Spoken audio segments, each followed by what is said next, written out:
What is up, everybody? Welcome back to another episode of the Bootleg Football Podcast. I'm your host, Brett Coleman, here with my wonderful co-host, EJ Snyder. And we're coming to you from the Garden of the Gods here at Caesar's Palace. We've been here all week, working on Shrine Bowl stuff and covering Senior Bowl. And now we turn our attention back to the real football that's happening, which is the Super Bowl this coming weekend between the Bengals and the Rams. And not quite sure why Caesars let us do a podcast here, but I'm eternally grateful that they did because they saw me in the basement and they said, "Come on, you need a better backdrop." And we said, "Okay." And so, we get to do a podcast outside at Caesar's Palace and talk about the biggest game. The biggest one of them all. If you guys are in Vegas this weekend for Pro Bowl weekend, by the way, make sure to say hi. I'll be in town all weekend. EJ's going back to the family tonight, later after we record this, but I'll still be in town. But before we get into talking about the game, I do want to mention one thing since we're in Vegas.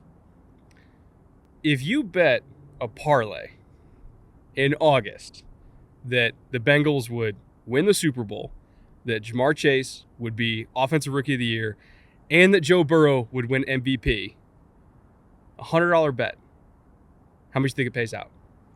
Enough that I want that person to buy us drinks or sponsor the podcast. Buy the podcast. Believe it or not, $13 million on a $100 bet.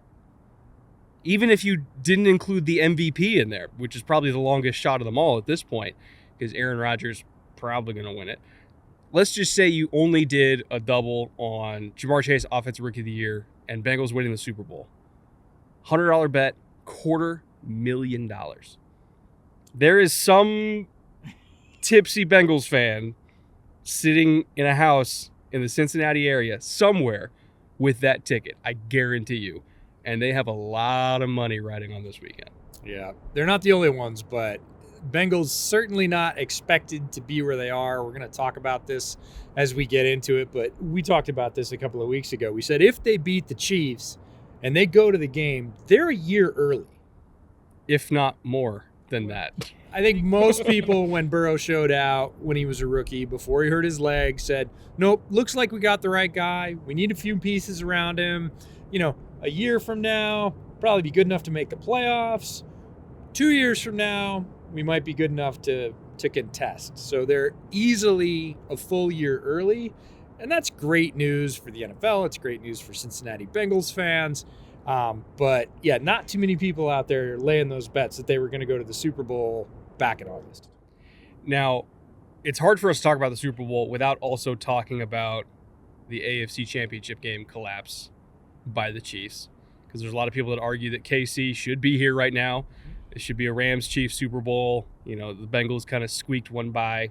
You and I watched that game together after we were doing interviews at Shrine Bowl, because for some reason Shrine Bowl interviews were at the same time as the conference championship games, but it's neither here nor there, Eric. We digress. We digress.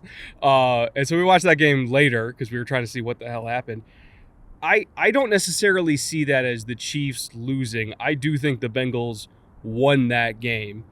They didn't really do anything fancy on defense. It was a lot of too high from the start. I think they learned their lesson from the first meeting of don't play cover three or he will kill you, which Pat Mahomes does. And, the Chiefs were kind of doing what we thought they should do when they see a lot of quarters, a lot of cover two-man, all that kind of stuff, which is work the quick game, run the ball, have these long 7-8 minute drives, hyper efficient. And they did that in the first half. And they put up 21 points. You could argue they should have put up 24 if they kicked a field goal instead of trying to go for it. Again, I could see why they made that decision. I still might have kicked a field goal, but it's debatable. Either way, schematically speaking, they attacked the Bengals defense the right way in the second half, or in the first half. In the second half, I don't think the Bengals really adjusted that much. They still did a lot of the same stuff. It was a lot of quarters, or at least a lot of presenting quarters pre-snap so they could leverage the crossers. If they called cover one, they called one cross where they dropped a guy down to leverage the crossing route anyway. That's how they got that last pick in overtime. They didn't do anything crazy. They just did it better. And I think Pat, started to feel the pressure from those defensive ends from Cincinnati, who are a great duo. They got a crazy pick from Hill. Like, the Bengals defense just flat out outplayed them and out-talented them in the second half. I think they earned the win. I don't think the Chiefs lost. I think the Bengals won. Yeah, I would say it was about even. It's certainly not the Bengals lucking into anything. Their talent showed up, especially the defensive line talent. And that's odd because Kansas City's offensive line all year has been a strength since they started their win streak, since they sort of muddled through the early part of the season. The offensive lines gelled together. They have a couple of Pro Bowl performers, an all-rookie performer. Like, it's a very good line. And they started to feel the pressure. And strangely enough, so did Pat Mahomes. Mm-hmm. And that is really odd. As you and I rewatched that game, we're like, he's feeling the pressure. And it's so odd because Mahomes never feels the pressure. In the first half, he didn't. He looked extremely smooth, composed, was making difficult plays with ease, all the things we're used to seeing from Pat Mahomes. And in the second half, he looked like he did during that 6-game stretch to open the season. He was unsure. He held the ball. I said he went back into Texas Tech mode where he started to do long scrambles, 5-6 seconds after the play started. He's still looking for targets, not ready to scramble, not ready to pitch it out of bounds, took some bad sacks, had a strip, and it's just so unnerving to see him play that way. And it was because that defensive line started getting pressure. The plaster on the back end was ridiculous. Oh, my God. 5, 6, 7 seconds into the play, he still has nowhere to go. Yeah. And that is just odd. There's no other way to put it. We don't see Pat Mahomes play that way. Well, we don't see teams plaster against Hill and Kelsey and Mecole that long either. Like, that's their secondary played out of their mind. Yeah, it was really a tale of two halves. First half, they honestly looked like mirror images. Mm-hmm. They played very similarly on offense, both teams, but Pat looked so smooth and composed. You get to the second half, turn the page, completely different half. It wasn't just one play where he panicked or, oh, that was a bad throw. Play after play, he's starting to feel the pressure, both the pressure of the defensive line, and it almost felt like the pressure of the game, and he just seems immune to that. So it's very odd watching it. And, on that interception, on that one cross call where Von Bell came down and cut the cross and, Bates was playing over the top, they leave the whole defender in the middle after they pass it off. Like, it's a coverage we've gone over multiple times this season because it gets everybody. Like, Garoppolo threw a pick on it this year.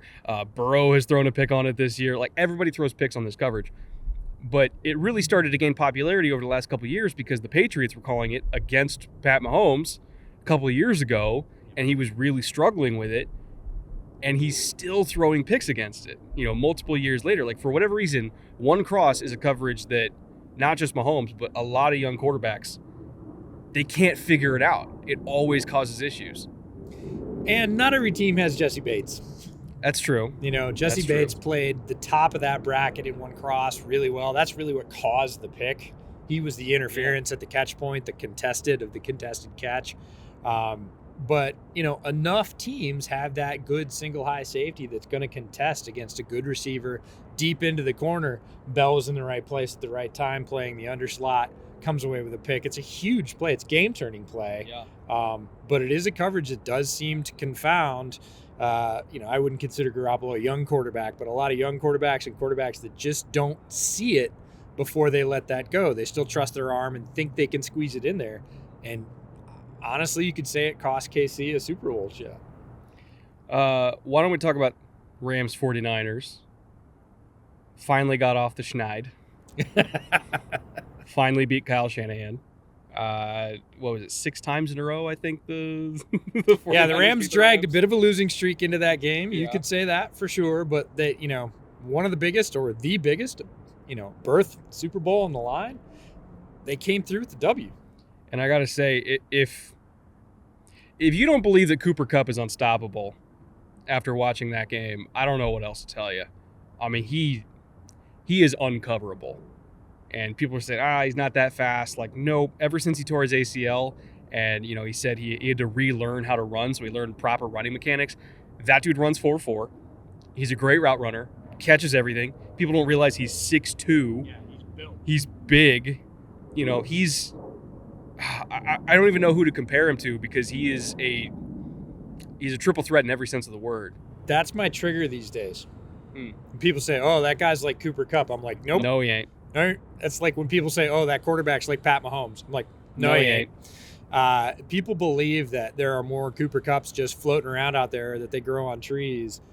That big. A lot of people think he's smaller than he is. Just mentioned he's 6'2", well over 200. Tough, smart, technician, great routes. Blocks his ass off. Huge in the run game. Really followed Robert Woods' example there as the sort of, hey, we got to do it all. And if you do this, it's going to help us win. Great hands. Yeah. Just nails in pressure situations, wants the ball, makes big catches, contested or not. Like you said, plenty of speed, maybe even more speed than when he came into the league. Absolutely, he does. And yeah, there aren't a lot of those. They're unicorns. And so when somebody says, oh, yeah, he's like Cooper Kupp or he's the next Cooper Kupp, it's kind of like when everybody wanted to say, oh, he's the next Jordan in basketball for a long time. I was like, nah, come on now. A lot of elements don't come together like that very often. And it's not a surprise that he won the Triple Crown. Yeah, he's just not a lot of guys can make Odell seem like a number 2. Yeah, he is. And Odell is like, he's a number 1 for a lot of teams, let's be real. On the Rams, he is the Z. He's the number 2. He's the other guy, which says a lot. It's a big reason why the Rams are in the Super Bowl, which, by the way, they're not making the Super Bowl if they don't have Odell. No, he came in, I think, hopefully, again, put to rest all of the talk about he's cancer, he can't play, he's over the hill, all of those ignorant things. Shit. It didn't really hold up. He hit the ground running, pun intended, in LA, started racking up touchdowns at a rate that was like 4 times as great. The only one who was scoring more, or at least more rapidly than he was his teammate, Cooper Kupp. Like, he's the only guy that was outscoring him. He is a guy that absolutely, I think, in a lot of ways, at least the receiving ways, filled the void of Robert Woods. Yes. And Robert Woods, they needed that void filled. They stumbled around after he got hurt, and they still won games, but they were up and down. They didn't have the guy. Woods was the guy that they could go to when they just needed it. Yeah. And Odell is a different player than that. He doesn't have the same skill set, but he was a guy that is going to give us, on average, almost a touchdown a game. Mm-hmm. And that gets the Rams to the Super Bowl. And key third downs, because, again, they love to run flood with a backside dig. That's like the basis of their passing offense. And Odell is the guy that runs the backside dig because it's always going to be open. And Stafford can always read high to low on the flood. You know, deep routes the alert. Cooper is generally going to be the mid-level guy, but if they're playing sail technique with a corner and that's underneath him and they have a linebacker that takes away the flat, guess who's wide open every time? It's Odell. And he's going to catch it on the run and get 25 yards, and they do that 3 times a game. And by the way, he's going to score. Like, that's where all the production comes from. And like that is how they move the ball through the air.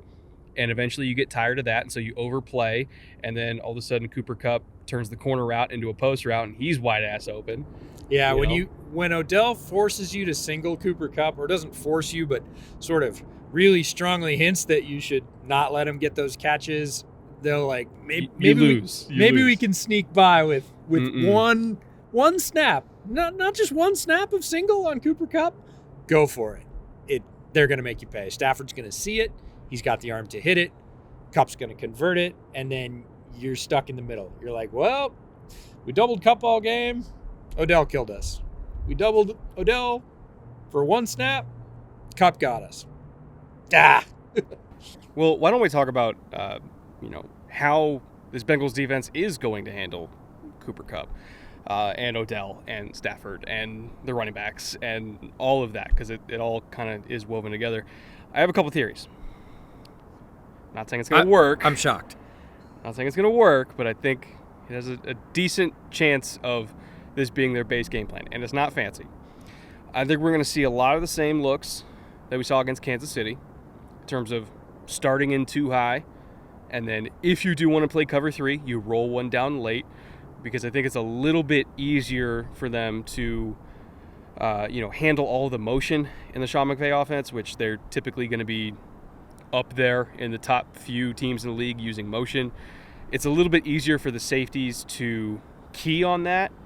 And, they have pre-snap adjustments to motion. And when both guys they call it playing from the table, where both guys are deep, you can do the late rotations with the motion compared to if one guy was walked down and then he has to follow it and kind of go through traffic and everything like that. It's harder to do. So instead of spinning late, they just have both guys play deep and then key off the motion. I think they're going to do that a lot. And, again, the kind of basis of their offense is, running from condensed formations. It's a lot of split zone. It's a lot of toss plays when they are condensed like that because it's a little bit easier to get angles for that kind of stuff. And so I'd be willing to bet that, again, they do start in too high, and then when they're running all that split zone where you got a tight end coming across the back to kind of seal out the end, I wouldn't be surprised if they just have those ends shoot inside of those blocks and kind of wrong shoulder it, as they call it, spill everything to the outside, because those safeties, again, are going to be coming from depth with outside leverage to kind of then box everything back in. I think that's how I would probably handle it, because you're going to see it a lot. Plus, if they do want to, kind of get that slide route that looks like a block where they kind of set up, just imagine we're seeing 2x2 here, and they want to set up that flood with the slide route in the flat, making it look like split zone, and then you got Kupp running the mid, and then you got Odell running deep. You can have the linebackers play fallback fits while keying on that slide route. Have the nickel play only outside leverage so that he can undercut the corner route. The safety's over the top inside, so Kupp can't post off of that. You pray to God that whoever the one-on-one outside is can hold up, which usually is just a 9 route, so we'll see. And then, you can probably have the other safety then come down and cut Odell, which leaves Stafford with kind of nothing there other than like a check down to the back. That's how I'd probably play it, which sounds a lot like quarters, and it kind of is, but again, based off motion, it can become a whole bunch of different things. Yeah. I would expect to see that kind of stuff where they spill and kill every single run. They're playing 2 high safeties, and they kind of take away the intermediate play action game using outside leverage with the corners, and the safety's cutting everything inside. And then you just kind of force 10, 12 targets to a running back. And I'm sorry, if you're going up against Jamar Chase and T. Higgins with checkdowns to Cam Akers, it's not going to be enough. So if I was the defensive coordinator, which I'm not, I would do that until they give me a reason not to. Yeah, I see the Bengals trying to play this wide because I think they're going to try and get into McVay's head. And McVay wants to use Kupp and Odell a lot. And I think the Bengals are going to come in and try and make sure that he has to use Higbee and Cam Akers, and at minimum or maximum, if you're the Bengals, make Stafford run. Which is he's not as mobile as Burrow. So, and a lot of the plays that the Chiefs were making against them was Pat running around and making crazy plays. Stafford can't do that. He's got a great arm, but he's not going to evade Hendrickson and the rest of the defensive line as well as Mahomes was. Yeah, so I see wide pockets, a lot of pass rush, which their ends have been playing really well for the past couple of weeks. They're going to encourage that middle run, right? They're going to say, go ahead, I've got the edges, come through the middle. And Akers is going to have to convert some of those. It's tough. It is tough. They've got good linebackers. They've got Pratt coming, and he's a very good player against the run and the mid-pass. He's going to be a real weapon for them. Has been for the last 3 weeks. But I think they're going to encourage McVay to say, okay, we're going to give you this. We're going to give you middle run. We're going to give you some seam to Higbee, but we're going to make sure the guys you want to go to, the guys that really run and power your offense, it's not just making you play left-handed. We're going to take away number 1, number 2, and arguably number 3. We're going to make you go 4 and 5. And, at base, we're going to say, come on, Stafford, there's a huge hole in the middle. Go for it. Yeah. Right? Because the more you can invite him to run and take punishment or, 4 or 5 yard gains, I'll take that all day against what McVay wants to do. And it's kind of what we saw, strangely enough, against Pat in the beginning of the season, right? we're going to make you play. We're going to make you take what we give you. Right? You have to beat us with Mecole Hardman. Right. And if you do that, if you take the underneath and take the underneath and take the underneath, we'll let you march down on 11, 12, 13 play drives, but we're not giving you Tyreek over the top. And I think the Bengals are going to play the Rams very similarly. They're going to say, we're wide. You don't get that great outside sweep that you want. You don't get all those big routes to Kupp and to Odell. You're going to have to work underneath. You're going to have to work, like you said, running back passes. You're going to have to work to Higbee. You're going to have to just do that over and over and over again. And when you get really sick and you look at the play sheet and you go, oh, Higbee's got 7 targets and Odell has 0, you're going to – McVay wants to put his foot on the gas. Yeah.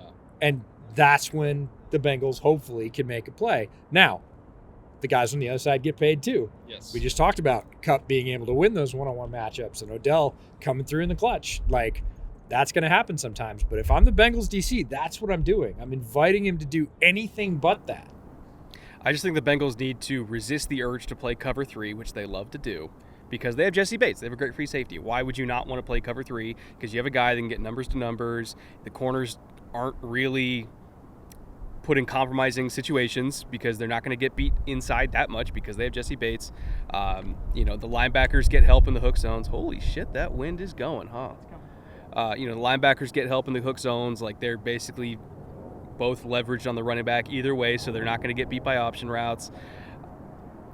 It's easy to get comfortable doing that. And I hope they don't fall for that trap, because it sounds weird, I know it does, but against this style of run game, it's easier to play it from too high than it is from single high because of all the motion, all the condensed formations where they're basically pinning everybody and making them run into traffic. Like, you need to space your defense out and not get out leveraged, or they will gash you to the outside. So. And again, that's inviting that middle run, right? You don't want either directly off tackle or those wide zones, because that's when you're going to give up the big gains. You're going to say, run through the middle at Jermaine Pratt and Logan Wilson. Go for it. If your plan is to run duo at DJ Reader, you're going to lose. So that's what they need to make the plan be. Yeah, and if they have the layers of those 2 safeties back there, they can do that. They can invite that middle run. They can give up 5, 6, maybe even 7 yards a carry. Better than 30. Because McVay's not going to want to stick with that. Now, if I flip it and I'm the Rams, I want to put Eli Apple under pressure. Yes, they need to find ways. Because, again, when you are in those kind of quarters looks, there are ways to force a one-on-one. There are a lot of ways to force a one-on-one. And if you get OBJ on Eli Apple, done. Ouch. Easy. Ouch. Easy money. Yeah. Let's flip it around the other way. Okay. Let's talk about Rams defense, how they're going to handle the Bengals. The Jamar Chase problem is still a problem. That touchdown he got. The Jamar Chase situation. We need to talk about it. I don't think people realize that the touchdown he got in that game that led to the 2-point conversion to tie it up, they bracketed him. Flat out doubled. Like, Sorensen was literally sitting there on the inside. He's like, go ahead.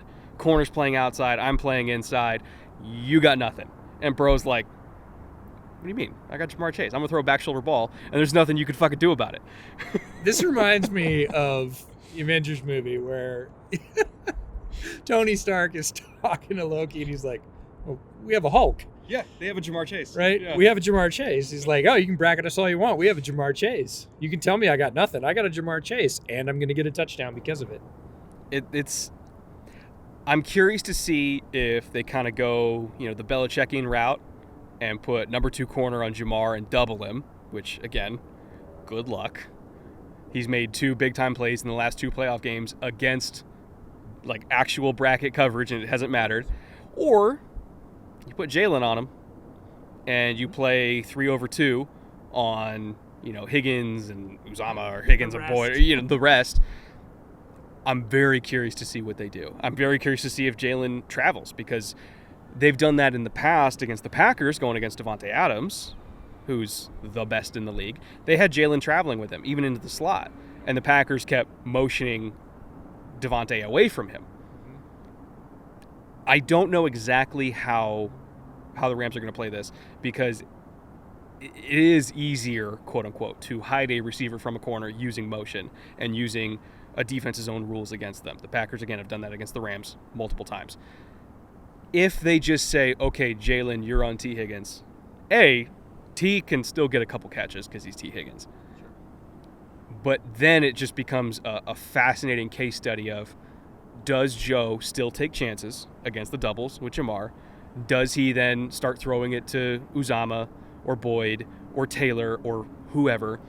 Does Mixon all of a sudden become the guy? You get him on angle routes, or, you're running 4 verts HB seam with him going up the seam.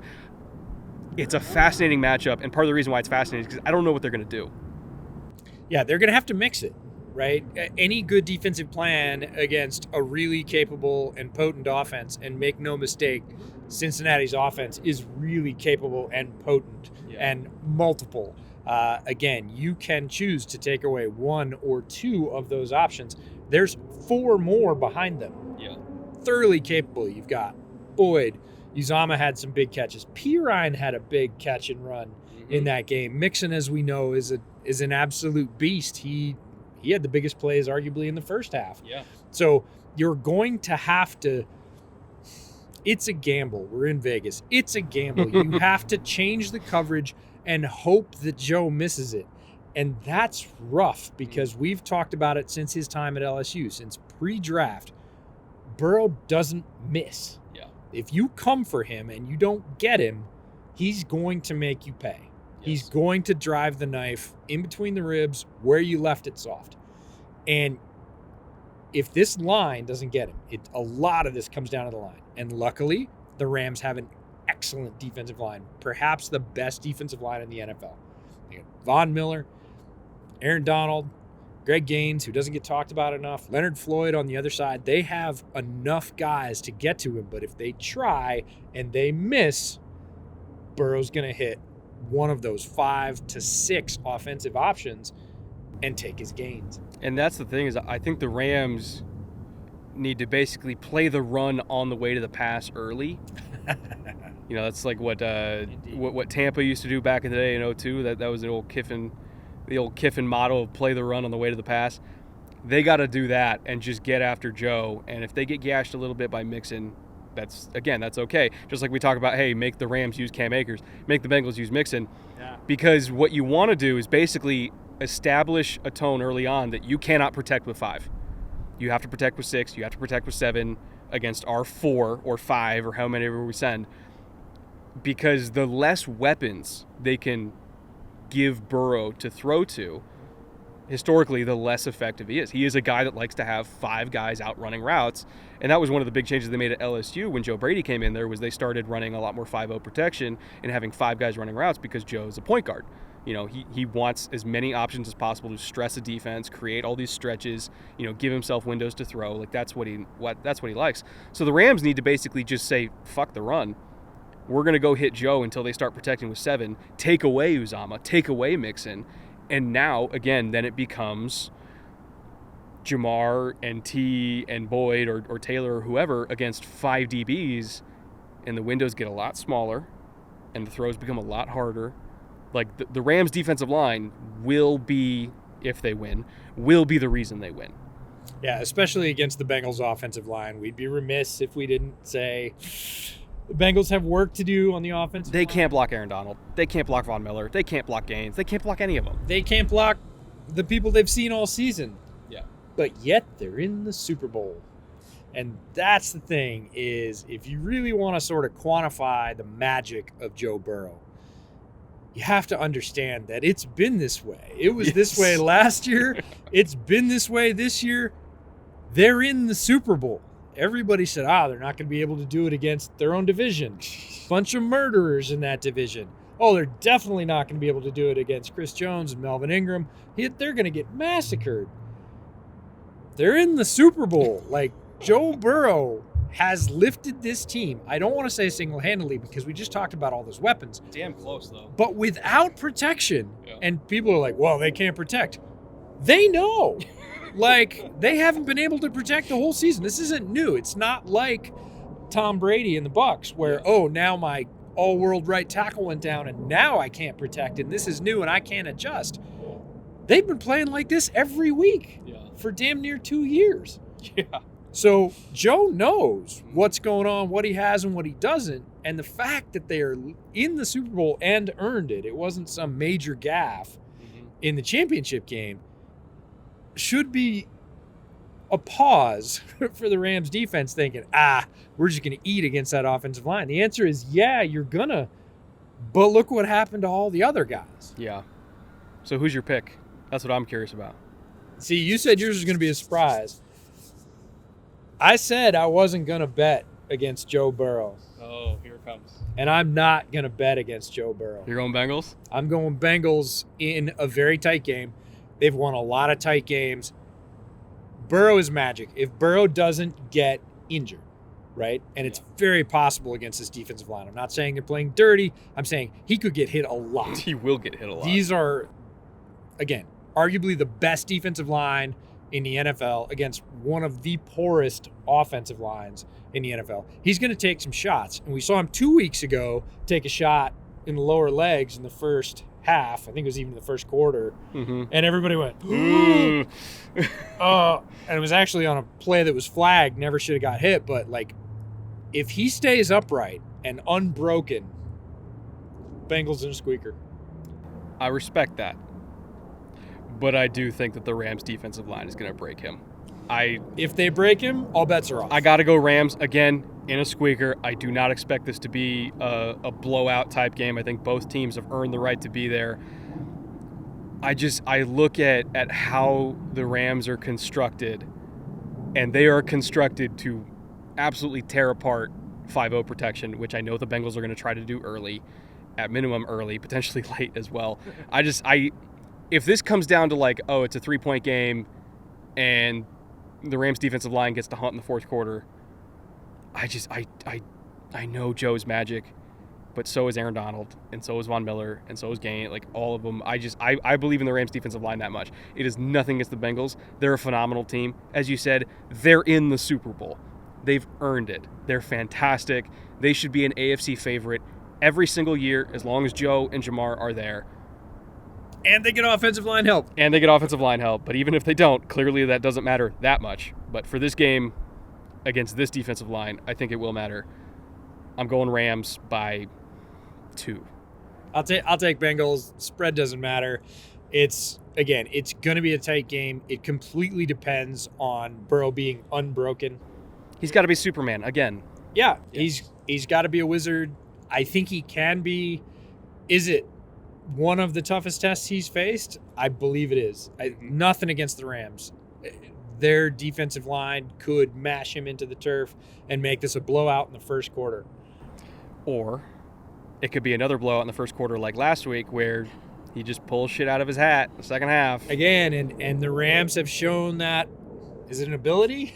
A tendency to boat race people in the first couple quarters, and then Stafford throws a pick, or as we talked about a few weeks ago, picks in bunches, right? A bad one followed by another one. He had one dropped against the 49ers that was...